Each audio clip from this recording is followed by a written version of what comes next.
லூக்கா சுவிசேஷம் 2ஆம் அதிகாரம் 25ஆம் வசனம் முதல் 35ஆம் வசனம் வரை நாம் மாறி மாறி வாசிக்கலாம்.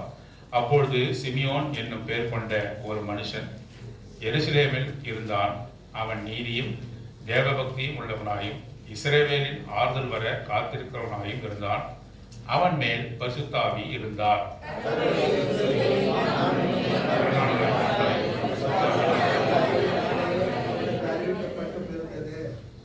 அவன் ஆவியின் ஏவுதலினால் தேவாலயத்திலே வந்திருந்தான். இயேசு என்னும் பிள்ளைக்காக நியாயப்பிரமாண முறைமையின்படி செய்வதற்கு தாய் தகப்பன்மார் அவரை உள்ளே கொண்டு வருகையில்,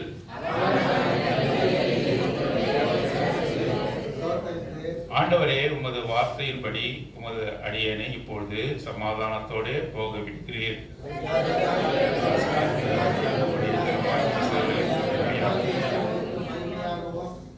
தேவரின் சகல ஜனங்களுக்கும் முன்பாக ஆயத்தம் பண்ணின அவரை குறித்து சொல்லப்பட்டவைகளுக்காக யோசேப்பும் அவருடைய தாயாரும் ஆச்சரியப்பட்டார்கள்.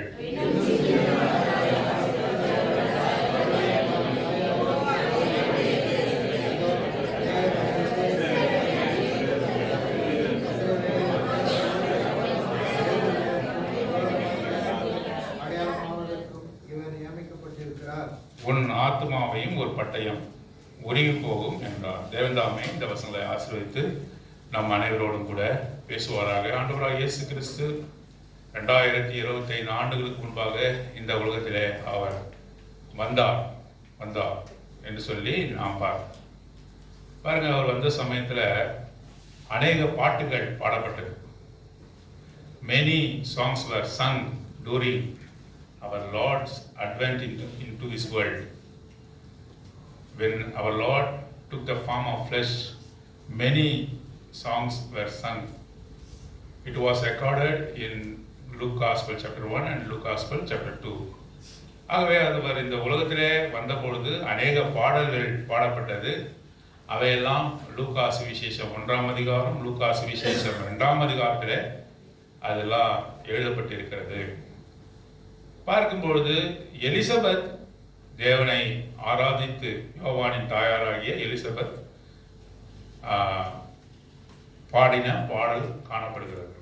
ஆண்டவரை துதித்து எலிசபெத் பாடின பாடல் இங்கே காணப்படுகிறது. மாத்திரமல்லாமல் வான சேனைகள், தேவ தூதர்கள் அவர்கள் வந்து அவர்கள் பாடின பாடல்கள் குறிக்கப்பட்டிருக்கிறது. மேய்ப்பர்கள் ஆண்டவரை துதித்து கொண்டு சென்ற அந்த காரியமும் எழுதப்பட்டிருக்கிறது. மாத்திரமல்லாமல் சகரியா, யோவானுடைய தந்தை சகரியா பாடின பாடலும் இங்கே குறிக்கப்பட்டிருக்கிறது. மாத்திரமல்லாமல் நாம் இங்கே வாசிக்கிறோம், அன்னாள் என்று சொல்லப்பட்ட ஒரு ஸ்திரீ பாடின பாடல் சொல்லப்பட்டிருக்கிறது. சிமியோன் பாடின பாடலும் இங்கே சொல்லப்பட்டிருக்கு. இதெல்லாம் லூக்கா 1ஆம் அதிகாரம், லூக்கா 2ஆம் அதிகாரத்திலே குறிக்கப்பட்டிருக்கிறது.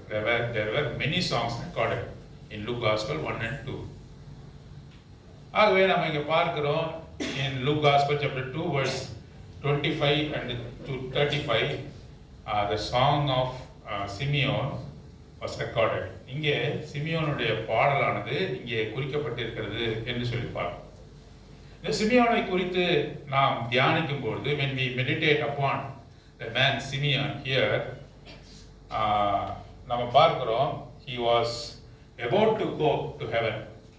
He is very eager to meet his Lord.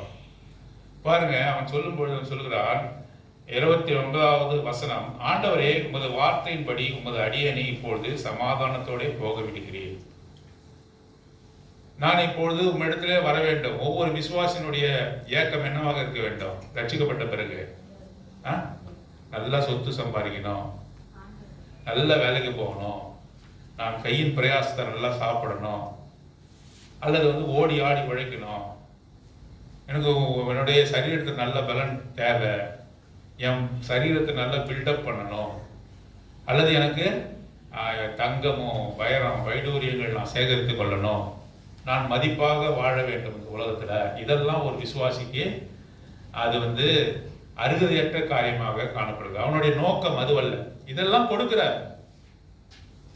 God setteth solitary in family. நம்ம வாசிக்கிறோம் இல்லையா, தனிமையானவருக்கு வீடு வாசலை யார் உண்டு பண்ணுகிறாரு? நாம கையால் செய்ய முடியாது. ஆண்டவரே நமக்கு என்ன செய்யறாரு? வீடு வாசலை கொடுக்கிறார், திருமணத்தை கொடுக்கிறார், படிப்பை கொடுக்கிறார், வேலையை கொடுக்கிறார். மெய்யாகவே உன்னுடைய கையின் பிரயாசத்தை சாப்பிடும்படியாக அவர் செய்கிறார். உன்னை சமாதானத்தோடு கூட இந்த உலகத்தில் வாழ வைக்கிறார். இதெல்லாம் முக்கியமானது இல்லை. இதெல்லாம் ஒரு தராது. It's an added advantages. Seek ye first the kingdom of God and his righteousness, all the things will be added unto you. முதலாவதாக தேவனுடைய ராஜ்யத்தையும் அவருடைய நீதியும் தேடுங்கள், அப்பொழுது இவையெல்லாம் உங்களுக்கு. நம்ம எதை தேடணும்? ராஜ்யம். ஆகவே ஒரு விசுவாசி ஆண்டவராகிய இயேசு கிறிஸ்துவை ஏற்றுக்கொண்ட பிறகு முதல்ல அவனுக்கு இருக்கக்கூடிய தாகம், the thirst, the desire, அவனுக்கு இருக்கக்கூடிய அந்த தாகம் என்னவாக இருக்க வேண்டும் என்று சொன்னா, எப்பொழுதுமே நான் அங்க போக வேண்டும், அவரை நான் பார்க்க வேண்டும். I want to see him face to face. That must be the eagerness of every believer, that he should see the Lord, his Savior, face to face. அது அந்த விசுவாசிக்கு அது வந்துடும். அந்த விதமான காரியம் நமக்குள்ளாக காணப்படும். இதெல்லாம் அநித்தியமானவைகள். These things are temporary. Abraham, take the example of Abraham and Job. அவங்க யாரு? wealthy people on the face of the earth. இந்த உலகத்திலே அவர்கள் மிக சௌந்தரியவான்கள், மிகவும் அதிகமான சொத்து பத்துகளை உடையவர்கள். ஆபிரகாம், அதே போல ஈசாக்கு, யாக்கோபு, மாத்திரமல்லாமல் இந்த யோபு, இவரெல்லாம் எடுத்தாக்கா ரொம்ப ஐஸ்வர்யவான்கள். they are very rich. but what about their mind? அவர்களுடைய சிந்தனை எதுவாக இருந்தது சொன்னா, எபிரேயர் 11 வாசிக்கிறோம், இந்த உலகத்தினுடைய காரியங்களை அவர்கள் விரும்பார்கள். They acknowledge they are the sojourners and strangers in this world. Abraham, Isaac, Jacob, Job acknowledged when they lived in this world that they are sojourners and strangers in this world. They want to see a permanent place. That was the mind of Abraham, Isaac and Jacob and Saint Job. அந்த விதமான காரியம் நமக்குள்ளாக வரும். நம்ம ஆண்டவராக இயேசு கிறிஸ்துவை ஏற்றுக்கொண்ட பிறகு நாம் இப்படியாக இந்த உலகத்தில் நம்முடைய டென்டகல்ஸை பரப்பி நாம் இதில் பிடியா இருக்கணும்னு ஒரு ஆக்டோபஸை போல நாம இருக்கக்கூடாது. இதை விட்டு என்றைக்கு போவோம் என்ற சிந்தனை இருக்கணும். ஆகவேதான் இந்த சிமியோனுடைய வாஞ்சையெல்லாம் எப்படி இருந்தது? உங்களுடைய அடியேனை இப்பொழுது சமாதானத்தோட போக விடுகிறீர். யார் நமக்கு அந்த முடிவை தர முடியும்? ஆண்டவர் தான் தரும். பிறப்பும் அவருடைய கையில இருக்குது, இறப்பும் அவருடைய கையில. சமாதானத்தோட கூட நான் இப்போ போகட்டும் ஆண்டவரே என்று சொல்ல. அவன் எப்பொழுதே அவனை என்ன செய்தான்? அவன் ஆயத்தமாக இருக்கிறான். ஆனாலும் கூட பரிசுத்த ஆவியானவராலே அவனுக்கு உணர்த்தப்பட்டது. என்ன உணர்த்தப்பட்டது? நீ இஸ்ரவேலினுடைய ரட்சண்யத்தை காணும் மட்டும் நீ என்ன பண்ண மாட்ட, நீ மரிக்க மாட்டாய் என்று அவனுக்கு சொல்லப்பட்டிருந்தது. இந்த வசனங்களை வாசிக்கும் போது எங்கேயாவது ஒரு இடத்துல அவர் விருத்தாப்பியத்தின் காலம், அதாவது he was in his old age, அவர் வயதான ஒருவர் என்று இங்கே சொல்லப்படவில்லை. ஏதாவது வார்த்தை இருக்குதா? வயதானவர் என்று சொல்லப்படவில்லை. சிமியோன் அவன் வயதானவன் என்று சொல்லப்படவில்லை. ஆனால் அந்த வசனங்களை படிக்கும் பொழுது நாம் அப்படி உணர்ந்து கொள்கிறோம். ஏனென்றால் வயசானவர்கள் தான் என்ன தோணும்? எப்போ போவோம் நம்ம இந்த உலகத்தை விட்டு எப்போ நான் காரியம் பண்ணிட்டு போகணும் அப்படின்னு அவங்க சொல்லுவாங்க. இதை வைத்துக் கொண்டு நாம் என்ன இங்கே உணர்ந்து கொள்றோம்? What we infer from reading this meditation that he was in his old age. அவன் வயதான விருத்தாப்பியத்தின் காலத்துல அவன் இருக்கிறான் என்பதை உணர்ந்து கொள்கிறோம். பாருங்க, when Simeon got salvation, இந்த உன்னதமான ரட்சிப்பை பெற்ற பிறகு அவனுக்கு கொடுக்கப்பட்டது என்ன? பரிசுத்த ஆவியானவர். நம்ம இடத்துல பரிசுத்த ஆவியானவர் இருக்கிறாரா இல்லையா? Are we anointed with the Holy Spirit? அப்படியே பாக்குறீங்க யாராவது? பரிசுத்த ஆவியானவர்களை நம்ம அபிஷேகம் பண்ணப்பட்டிருக்கிறோமா? பண்ணப்பட்டிருக்கிறோம். வசனம் அப்படிதான் சொல்லுது. நீங்க ஆண்டவராகிய இயேசு கிறிஸ்துவை உன்னுடைய வாயினால் அறிக்கை செய்து அவரை ரட்சகராக நீ ஏற்றுக்கொண்ட பொழுது பரிசுத்த ஆவியானவர் உனக்கு கொடுக்கப்பட்டிருக்கிறார். Your anointed with holy spirit என்று சொல்லி வாசம். இப்ப நீங்க போய் வேற ஒரு சபையில நீங்க உட்கார்ந்தீங்கன்னாக்கா நீங்க பரிசுத்த ஆவியானவர் உங்களுக்கு கொடுக்கப்படாதுன்னு சொல்லிடுவாங்க. ஏன் சொல்லுவாங்க? they can easily identify you are not anointed with the Holy Spirit when you are put it in the another church. Why so? Because there is no action in you. உன்னிடத்துல எந்த விதமான துடிப்பு இல்லை. அப்படியே உட்கார்ந்து இப்படி பார்க்குறீங்க பாருங்க. அதே மாதிரி அங்கே பார்த்தீங்கன்னாக்கா, பாப்பா உங்க தலைமையில் நான் கை வைக்கிறேன், உனக்கு பரிசுத்த ஆவியானவர் வருவாருன்னு சொல்லுவாங்க. ஏன்னாக்கா உங்ககிட்ட எந்த விதமான கிளாப்பிங் இல்லை, ஒரு துள்ளல் இல்லை, ஒரு ஜம்பிங் இல்லை, ஒரு டான்ஸிங் இல்லை, ஒரு சவுண்ட் இல்லை. அப்போ பரிசுத்த ஆவியானவர் இல்லை. So what they comprehend is that the action, the activity shows that you have the Holy Spirit. You have to jump, you have to clap, you have to cry, you have to laugh. நீ சிரிக்கணும், நீ அழுவணும், நீ என்ன பண்ணணும், இதெல்லாம் தான் பரிசுத்த ஆவியானவருடைய வெளிப்பாடு என்று சொல்லி அவர்கள் நினைத்துக் கொண்டிருக்கிறார்கள். அப்படி அல்ல. சிமியோன் இடத்துல he was anointed with the Holy Spirit. பரிசுத்த ஆவியானவரால அபிஷேகம் பண்ணப்பட்டிருந்தான். பரிசுத்த ஆவியானவரால அபிஷேகம் பண்ணப்பட்டா 5 விதமான காரியங்கள் ஒரு மனுஷனுக்கு கிடைக்கும் என்பதை சிமியோனின் வாழ்க்கையின் மூலமாக நாம் அறிந்து கொள்கிறோம். When you are anointed with the Holy Spirit, you will receive 5 good things. What are the things? இங்க பாருங்க, என்ன பைபிள் பார்க்கலாம். இங்க பாருங்க. முதல்ல பரிசுத்த ஆவியானவர் நம்மிடத்துல கொடுக்கப்பட்டாக he will prepare us for the day. அந்த நாளுக்கு என்று உன்னை என்ன செய்வார்? பரிசுத்த ஆவியானவர் வந்த நாளிலிருந்து உன்னை ஆயத்தப்படுத்துவார், உன்னை மாற்றுவார். எதுவாக மாற்றுவார்? மனுஷனாக இருந்த உன்னை குரங்கா மாற்றுவாரா? என்ன மாற்றுவார்? உன்னை மனவாட்டியா மாற்றுவாரு. He will prepare you, he will make up you, he will adorn you as a bridegroom. உன்னை என்ன பண்ணுவாரு? உன்னை மனவாட்டியாக மாற்றுவார். ஏன் உன்னை மனவாட்டியாக மாற்றணும்? அவர் யாரு? He's a bride. He's a bridegroom. உன்னை பிரைடாக, உன்னை மனவாட்டியாக அவர் மாற்றுவார். என்னைக்கு அவர் பரிசுத்த ஆவியானவர் வந்துட்டாருனாக்கா உன்னை மனவாட்டியாக மாற்றுவார். He will prepare you.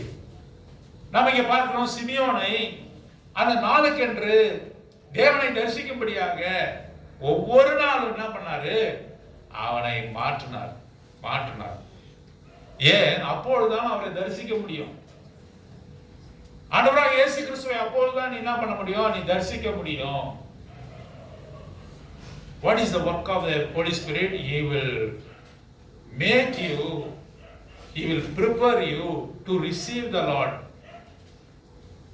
to see him face to face. அவரை நேரடியாக பார்க்கும்படியாக உன்னை ஆயத்தப்படுத்தக்கூடியவர் தான் பரிசுத்த ஆவியானவர். சிமியோனை ஒவ்வொரு நாளும் ஆயத்தப்படுத்தினார். ஒவ்வொரு நாளும் அவன் தேவாலயத்துக்கு போவான். இன்னும் தன்னிடத்துல என்ன குறை இருக்கிறது என்று சொல்லி ஆராய்ந்து கொண்டே இருப்பான். ஆகவேதான் அவனை குறித்து நாம் வாசிக்கும் பொழுது அவன் நீதியுள்ளவன் என்று வாசிக்கும். நீதியுள்ளவன் எங்க வாசிக்கிறோம்? நீதி உள்ளவன். அவன் எப்படிப்பட்டவன்? நீதி உள்ளவன் என்று சொல்லி வாசிக்கிறோம். ஒரு மனுஷன் இருந்தான், அவன் நீதியும். நீதி என்று சொல்லும் பொழுது மனுஷர்கள் மத்தியிலே நீதியை செய்யக்கூடியவன். அவன் மீது ஒருவரும் என்ன பண்ண முடியாது? கையை நீட்டி அவனை no one can blame him. சிமியன் ஒருவரும் அவனை பார்த்து குற்றம் சாட்ட முடியாது. his life was blameless life. அவனுடைய வாழ்க்கையானது குற்றமற்ற ஒரு வாழ்க்கையா இருக்கும். யாருக்கு முன்பாக? மனுஷர்களுக்கு முன்பாக. ஒரு மனுஷனும் பார்த்து அவனை என்ன பண்ண முடியாது? குற்றம் சொல்ல முடியாது. ஆகவேதான் அவன் நீதி உள்ளவன் என்று பெயர் பெற்றான். இதை செய்தவர் யாரு? பரிசுத்த ஆவியானவர். நமக்குள்ளாக அருளப்பட்டிருக்கிற பரிசுத்த ஆவியானவர் உன்னை நீதி உள்ளவனாக மாற்றுவார். அநீதி உள்ளவனாகிய நீ நீதி உள்ளவனாக மாற வேண்டும் என்று சொன்னால் பரிசுத்த ஆவியானவருடைய அபிஷேகம் தேவை. பரிசுத்த ஆவியானவருடைய அபிஷேகம் உனக்கு எப்ப கிடைக்கும்?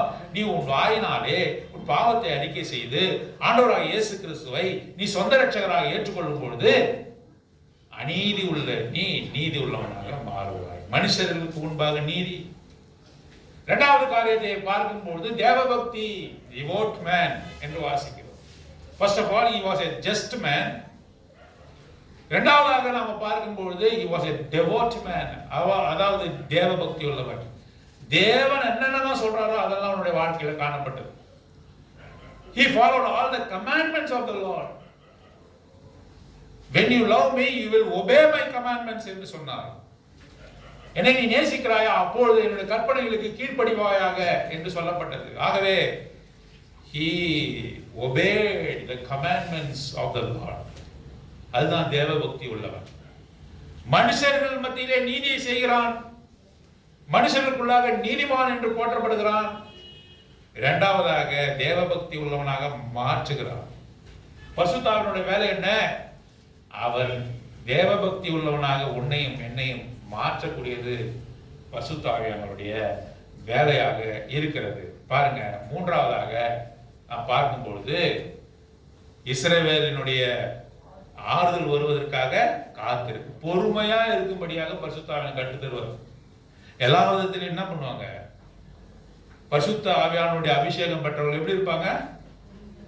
பொறுமையா இருப்பாங்க. அதுக்காக தலை கவிழ்ந்து எப்போதும் சோகமா இருக்கு. நமக்கு சோகமா இருப்பதற்கும் பொறுமையா இருப்பதற்கும் வித்தியாசமே காண முடியும். ஆகவே அவர்கள் எல்லாவற்றுக்கும் என்ன பண்ணுவாங்க? பொறுமையா இருப்பாங்க. பரிசுத்த ஆவியானவருடைய இரண்டாவது வேலை என்ன என்று சொன்னால், உன்னை பொறுமையாக வைத்திருப்பது. Make you patient in all circumstances. First of all, he will prepare you to face the bridegroom. மணவாளனை சந்திக்கும்படியாக மணவாட்டியாக உன்னை ஆயத்தப்படுத்துகிற வேலை. இரண்டாவதாக பொறுமையோடு காத்திருக்க செய்கிறவர் யாரு? சத்தமா சொல்லுங்களேன். ஆண்டவராக இயேசு கிறிஸ்து, பரிசுத்த ஆவியானவர். The Holy Spirit will make you to wait patiently.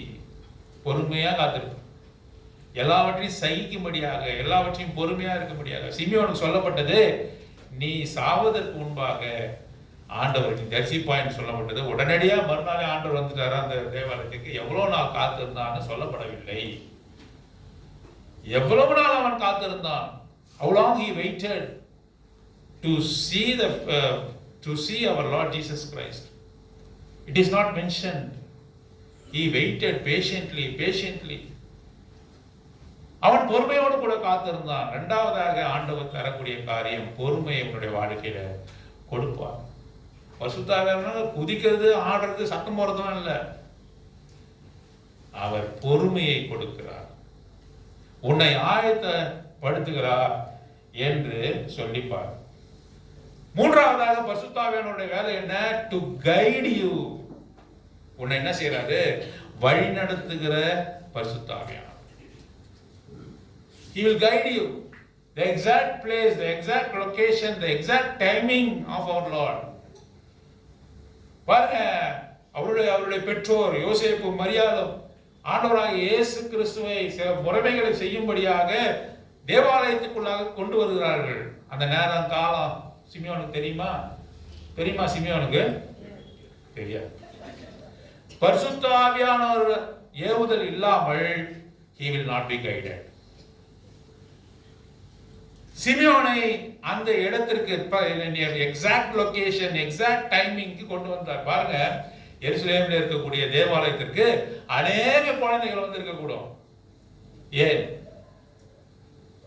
8ஆம் நாளிலே விருத்தி சேதனம் பண்ணும்படியாக, மற்ற காரியங்களை நிறைவேற்றும்படியாக, சுத்திகரிப்பின்படியாக அநேக குழந்தைகள், அநேக தாய்மார்கள், அநேக பலிகள் அங்கே வந்திருக்கக்கூடும். எப்படி கண்டுபிடிப்பான் சிமியோன்?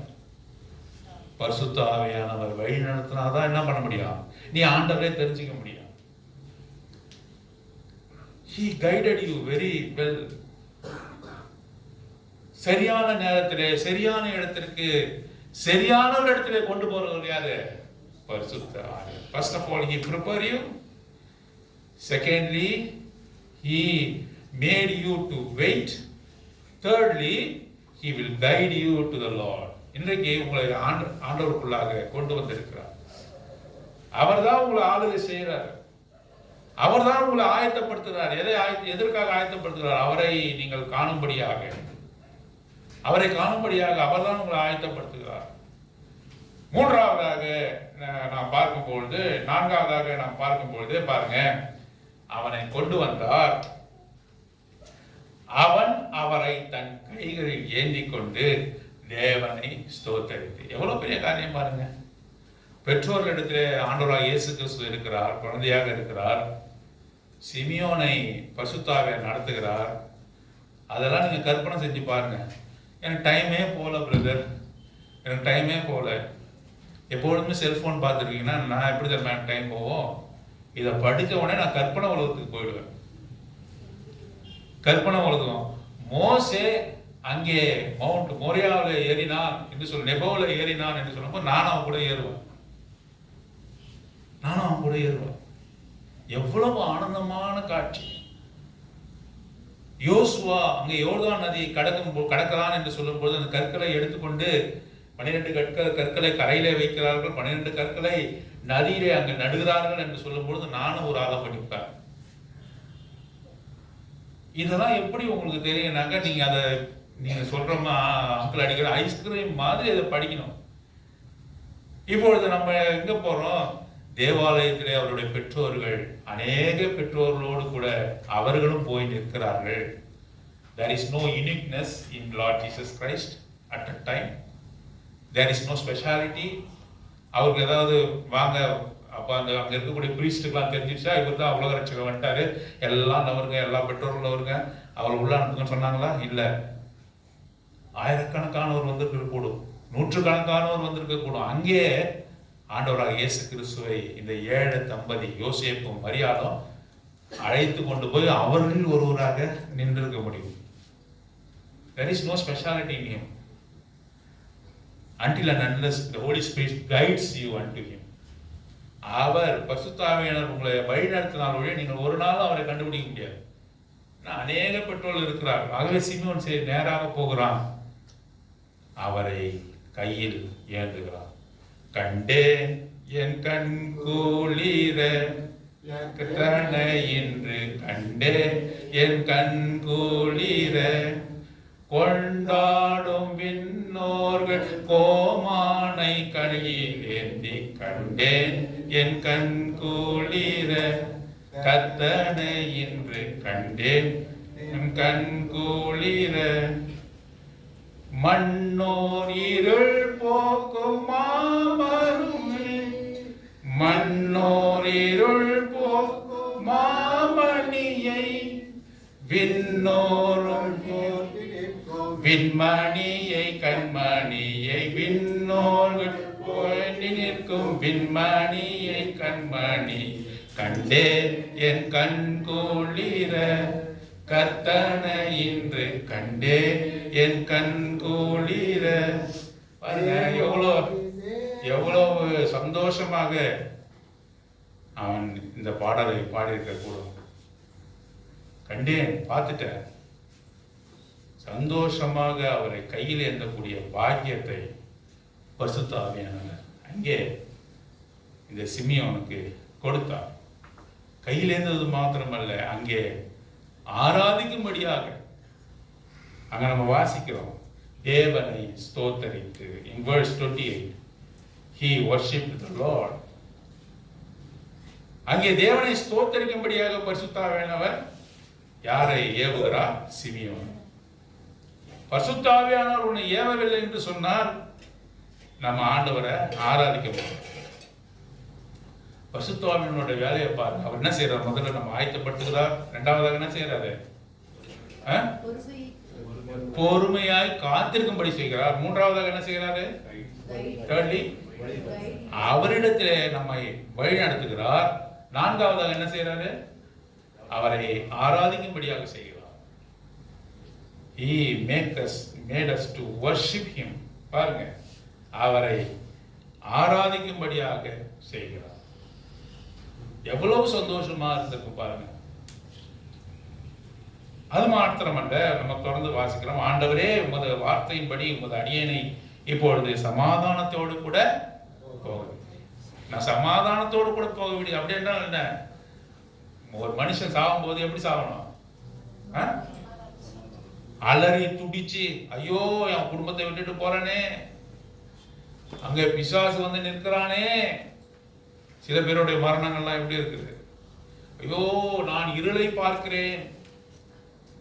போய் பாருங்க, கூகுள்ல இப்படி சர்ச் பண்ணுங்க. என்ன சர்ச் பண்ணுங்க?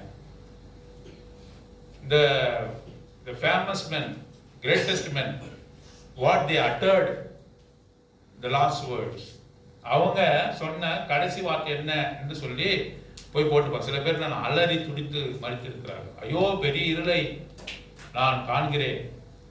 சில பேர் எப்படி சொல்லிருக்காங்கன்னாக்கா, ஒரு கதவு திறக்கிறது என்று சொல்லுகிறார்கள். தேவதூதர்களை போல சில பேர் வந்திருக்கிறாங்க, என்னை அழைச்சிட்டு போறாங்க என்று சில பேர் சொல்லி மறித்திருக்கிறதை நாம் அங்க பார்க்கிறோம். ஆகவே இவனுக்கு சமாதானத்தோட போகிறான். அவனுக்கு தெரியுது ரட்சணியத்தை அவன் கண்டுவிட்டான். இப்பொழுது சமாதானத்தோட போகிறான். அவருக்கு பேர் என்ன? ரட்சகர். ஆண்டவர் இயேசு கிறிஸ்துவுக்கு என்ன பேரு? அவருக்கு என்ன பேரு? அவர் ரட்சகர் என்று சொல்லி பார்க்கிறோம். தீத்துவின் புத்தகம் 2ஆம் அதிகாரம் 11வது வசனம். சீக்கிரம் வாசிங்க. டைட்டஸ் சாப்டர் 2 verse 11 வாசிங்க. சீக்கிரம் வாசிங்க. எல்லா மனுஷருக்கும் ரட்சிப்பை அளிக்கத்தக்க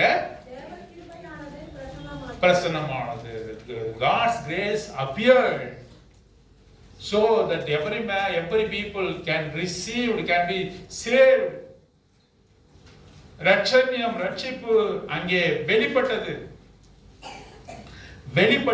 என்று சொல்லி பார்க்கிறோம்.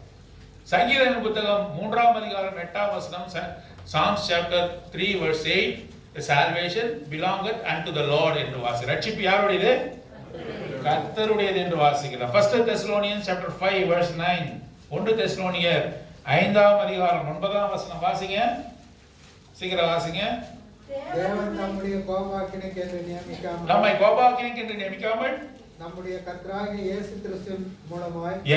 கிறிஸ்துவின் மூலமாய் ரட்சிப்படைவதற்கு நியமித்தார். நம்ம ரட்சிப்படைவதற்கே நம்மை நியமித்திருக்கிறார் என்று சொல்லி பார்க்கிறோம். இயேசு கிறிஸ்து மூலமாக நமக்கு என்ன கிடைத்தது என்று வாசிக்கிறோம்? ரட்சிப்பு கிடைத்தது என்று வாசிக்கிறோம். 2 Timothy chapter 2 verse 10. 2 Timothy chapter 2 verse 10.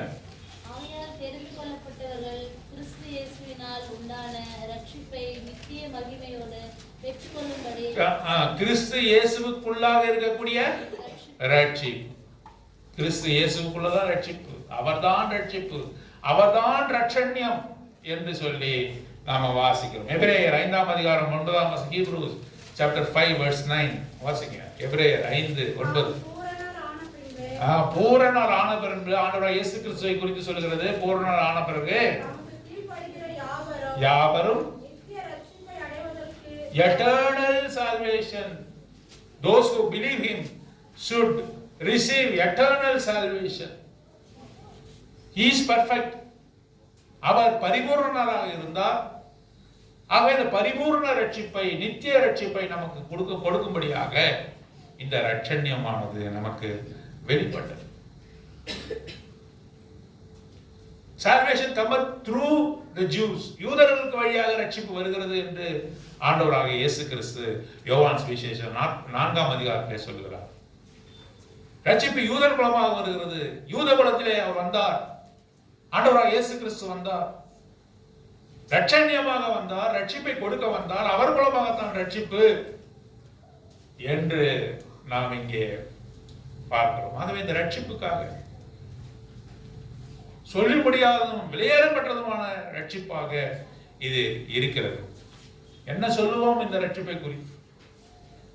நம்மை எப்படியாக அவர் பாவத்திலிருந்து அக்கிரமத்திலிருந்து ரட்சித்துக் கொண்ட தயவை நாம் எப்படி பாடுவோம்? ஆகவே he prophesied.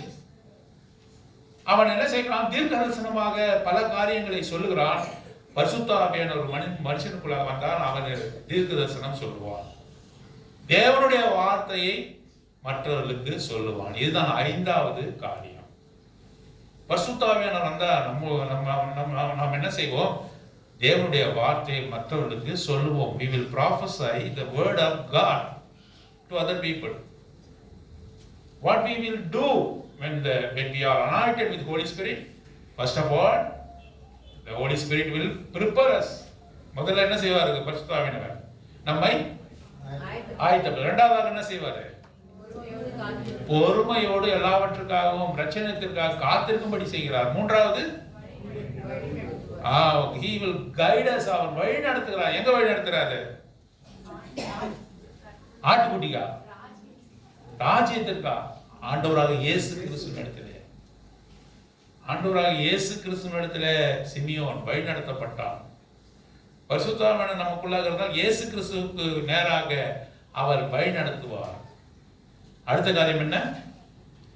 அவரை ஆராதிக்கும்படியாக செய்வார். பரிசுத்த ஆவியானவர் நமக்குள்ளாக இருந்தால் நாம் என்ன செய்வோம்? வாய் திறந்து ஆராதி. அடக்க முடியாது. ஒருவரும் நம்மளுடைய சந்தோஷத்தை அடக்க முடியாது. Bubbling bubbling bubbling from our heart. என்னுடைய இருதயத்திலிருந்து பொங்கி பொங்கி பொங்கி வரும். ஆண்டவரை ஆராதிக்கும்படியாக பரிசுத்த ஆவியானவர் நமக்கு செய்வார். கடைசியாக என்ன செய்வாரு? அவரை குறித்து தீர்க்க தரிசனம் சொல்லும்படியாக செய்வார். He will make us to prophesy. அவரை குறித்து, அவருடைய வார்த்தையை குறித்து, அவருடைய நன்மையை குறித்து சாட்சியிட தரிசனம், தீர்க்க தரிசனம் சொல்லத்தக்கதாக அவர் செய்வார். ஆகவேதான் சொல்லுகிறார், அவருடைய ரட்சணியத்தை என் கண்கள் கண்டது என்று சொல்லுகிறார். பாருங்க, அவன் சொல்லுகிறான், புறஜாதிகளுக்கு பிரகாசிக்கிற ஒளியாக வந்தார். அவர் எப்படி வந்தாரு இந்த உலகத்துல? அவர் யார்? அவரு தேவன். தேவன் எப்படி இருக்கிறாரு? God is light என்று சொல்லி 1 யோவான் 1ஆம் அதிகாரம் 5ஆம் வசனத்துல வாசிக்கிறோம். God is light. அவர் ஒளியாக இருக்கிறார். அவரில் எல்லளவு வேணும்?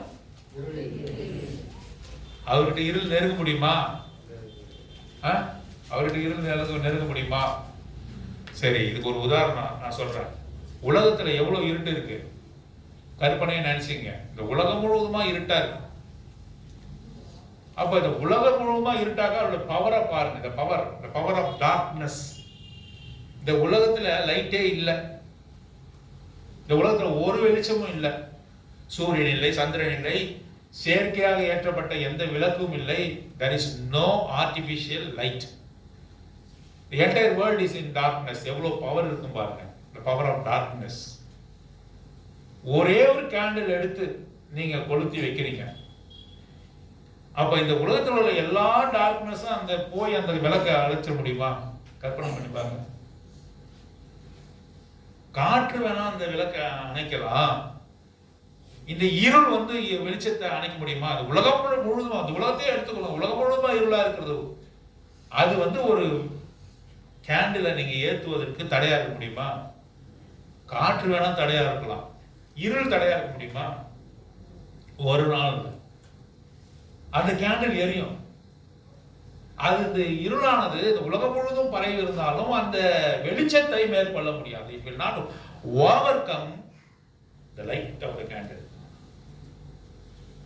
Even though it is most powerful, Satan cannot capture you, cannot bind you, even though he has the power, because the light shines. இந்த ஒளி பிரகாசிக்கிறது. இந்த ஒளி அவராகவே இருக்கிறார். God is light, is most powerful.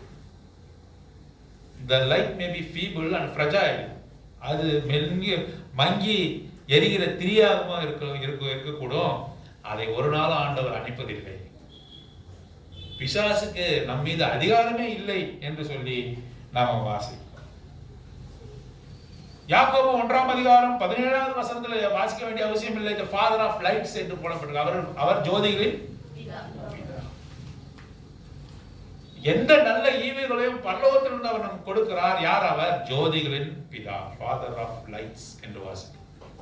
ஜோதிகளின் பிதா, father of lights என்று சொல்லி அவருக்கு பேர் இருக்கிறது.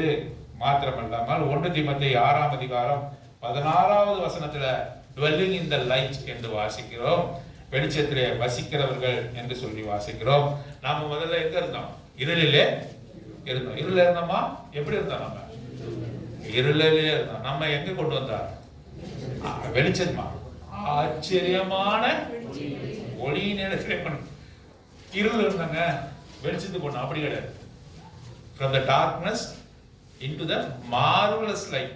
ஆச்சரியமான ஒளி நிறத்திலே நம்மை கொண்டு வந்தார் என்று சொல்லி 1 பேதுரு 2ஆம் அதிகாரம் 9வது வசனம். நம்ம ஆச்சரியமான ஒளி நிறத்திலே கொண்டு வந்தார், into the marvelous light. இப்போ நம்ம எப்படி இருக்கிறோம்? வெளிச்சத்தின் பிள்ளைகளாக இருக்கிறோம், இருளின் பிள்ளைகள் அல்ல. we are all the children of light என்று சொல்லி 1 தெசலோனிக்கேயர் 5ஆம் அதிகாரம் 5ஆம் வசனத்துல வாசிக்கிறோம். Now we are the children of light. யார் அந்த வெளிச்சம், யார் அந்த ஒளி? பிதாதான் ஒளியாக இருக்கிறார் என்று சொல்லி வாசிக்கிறோம். 1 லூக்கா 1ஆம் அதிகாரம் கடைசி 2 வசனங்களை நாம வாசிக்கலாம். பாருங்க, 78 79வது வசனம். அந்த காலத்திலும் மரண இருளிலும் உட்கார்ந்தவர்களுக்கு வெளிச்சம் தரும். நம்ம எங்க உட்கார்ந்து இருந்தோம்? நான் என் வீட்டுல தாங்க உட்கார்ந்து இருந்தேன்னு சொல்றீங்களா? எங்க உட்கார்ந்துருந்தீங்க? மரண இருளிலும் அந்தகாரத்திலும் எங்க உட்கார்ந்து உட்கார்ந்தவருக்கு வெளிச்சம் தரவும். அவர் என்ன எதுக்கு வந்தாரு? வெளிச்சம் தரவும். நம்முடைய கால்களை சமாதானத்தின் வழியில் நடத்தவும் இரக்கத்தினாலே உன்னதத்திலிருந்து தோன்றிய அருணோதயம். எப்படிப்பட்டது? அருணோதயம்னா என்ன அர்த்தம்? சூரியோதயம், டே ஸ்பிரிங்.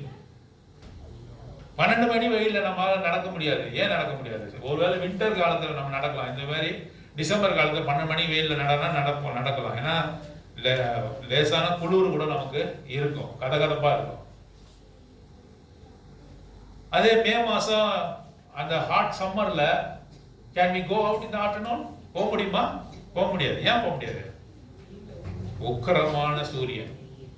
ஆனா காலையில என்ன பண்ண முடியும்?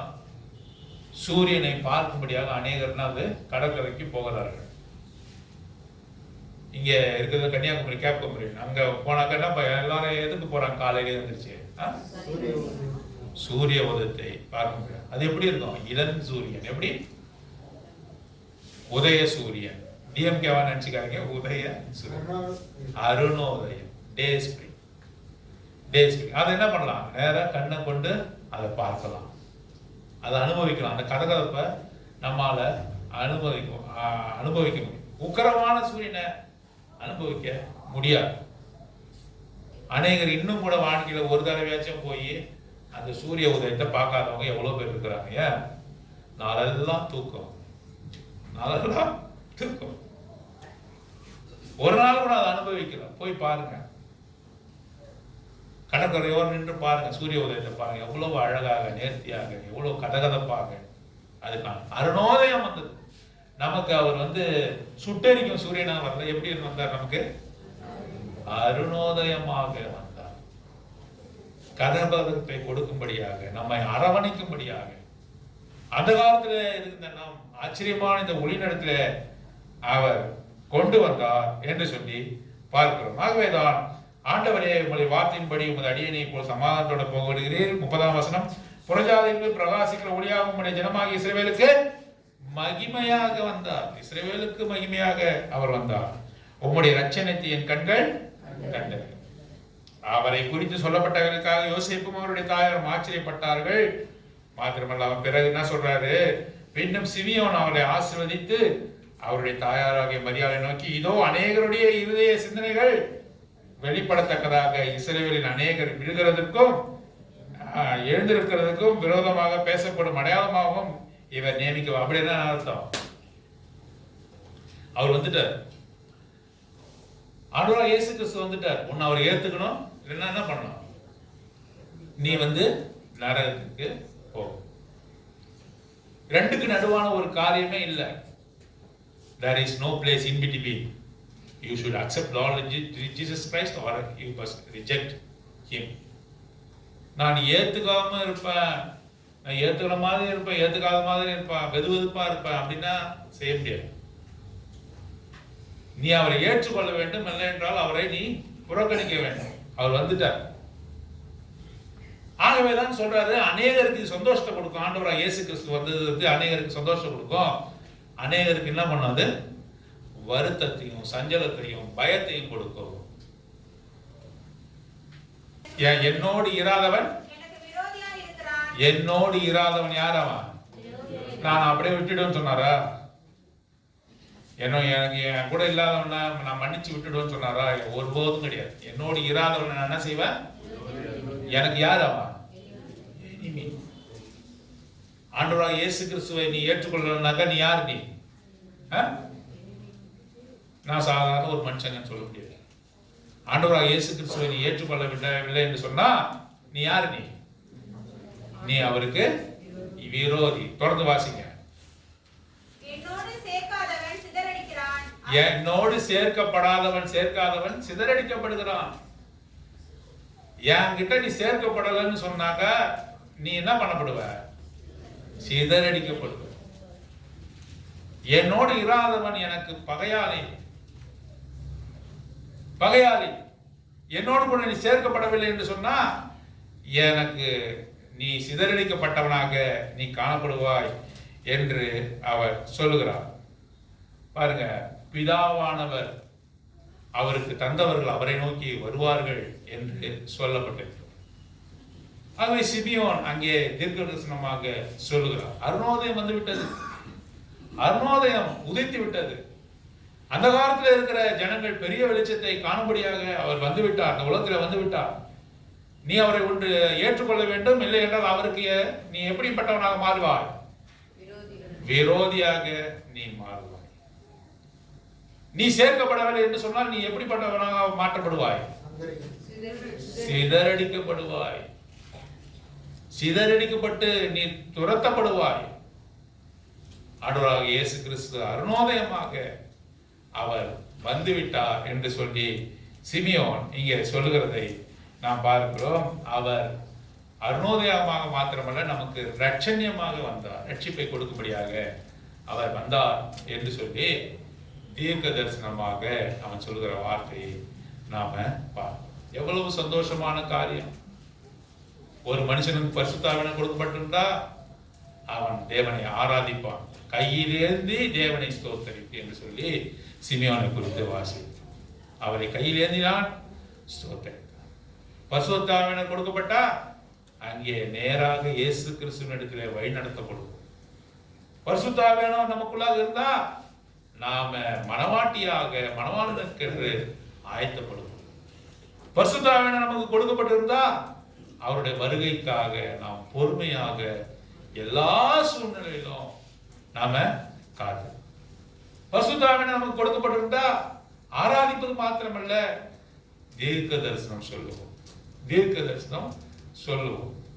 தரிசனம் என்னக்கா நீங்க என்ன நினைச்சு கூடாது. இப்ப இருக்கிற இந்த மாய்மாலமான பொய்யான போதகர்கள் என்ன சொல்லலாம்? தீர்க்க தரிசனம் உன் பாக்கெட்ல 100 ரூபாய் இருக்குது, எடுத்த பக்கம் கர்த்தராகிய இயேசு கிறிஸ்து நாமத்தில் சொல்றோம். உன் பாக்கெட்ல இப்போது 500 தாளாக 2000 இருக்குது, எடு, டேக் இட் அப்படின்னு சொல்றேன். அதான் தீர்க்க தரிசனம். தீர்க்க தரிசனம் என்றால் இந்த வார்த்தை. தீர்க்க தரிசனம் என்றால் என்ன? ஆண்டவராகிய இயேசு கிறிஸ்து இந்த உலகத்தில் வரப்போகிறார். எப்பொழுது வரப்போகிறார்? எப்படி வரப்போகிறார்? யாரெல்லாம் அவரோடு கூட சேர்க்கப்படுவார்கள்? யாரெல்லாம் அவரை விட்டு சிதறடிக்கப்படுவார்கள்? யாரை அவர் ஏற்றுக்கொள்வார் என்பதை சொல்லுவது தான் தீர்க்க தரிசனம். உனக்கு 100 ரூபாய் கிடைக்கும், 100 1000 ரூபாய் மாறும், உனக்கு கல்யாணம் ஆகும், இந்த தேர்தல் கல்யாணம் ஆகும், இதெல்லாம் சொல்றது தீர்க்க தரிசனம் கிடையாது. இதெல்லாம் போனா ஒரு ஜோசியக்காரன், கிளி ஜோசியக்காரன் அழகா சொல்லுவான். கிளி ஜோசியக்காரன் கையை நீட்டினாங்க, கைரேகைக்காரன் கதை சொல்லுவாங்க. அழகா அவன் கையை பார்த்து சொல்லுவாங்க. கிளி ஜோசியக்காரன் எடுத்து போட்டு சொல்லுவான். நீ கிளி ஜோசியக்காரனோ கைரேகை பார்க்கறவனோ அல்ல. நீ ஒரு தீர்க்கதரிசி. தேவனை குறித்து சொல்லணும். தேவனுடைய வருகை எப்பொழுது இருக்கிறது? தேவனுடைய வருகைக்கு ஆயத்தப்படுவது எப்படி? How can you prepare to meet your Lord? இதுதான் தீர்க்கதரிசனம். பரிசுத்தாவியன் இதற்குள்ளாக வழிநடத்துவார். பரிசுத்தாவியன் முக்கியமான காரியம் என்ன? அவரை ஆராதிக்கும்படியாக செய்வார். அவரை ஆராதிக்கும்படியாக செய்வார். ரட்சிப்பு கர்த்தருடையது, ரட்சணியத்தை கண்கள் கண்டது என்று அவன் ஆராதிப்பதற்கு பின்பாக இருக்கக்கூடியவர் அங்கே பரிசுத்தாவியன். அவர்தான் வெளிச்சம் என்று சிமியோன் எப்படி கண்டடைந்தான், எப்படி ஆராதித்தான்? பரிசுத்தாவியன் உதவி செய்தார். அப்படிப்பட்டவர்களாக நம்மை மாற்றத்தக்கிறார்கள். பரிசுத்தாவியானவர்கள் நம்ம இடம் கொடுக்க வேண்டும். அவர் என்ன செய்வாரு? எல்லாவற்றுக்கும் நேராக எல்லா ஆண்டவருடைய உண்மைகளுக்கு நேராக நம்மை வழிநடத்தக்கூடியவர். அப்படிப்பட்டவருக்கு இடம் கொடுத்து அவரை நாம் ஆராதிக்கும்படியாக தேவன் தாமே நமக்கு உதவி செய்வார். நாம் எழுந்திருந்த ஒரு பாடலை பாடலாம்.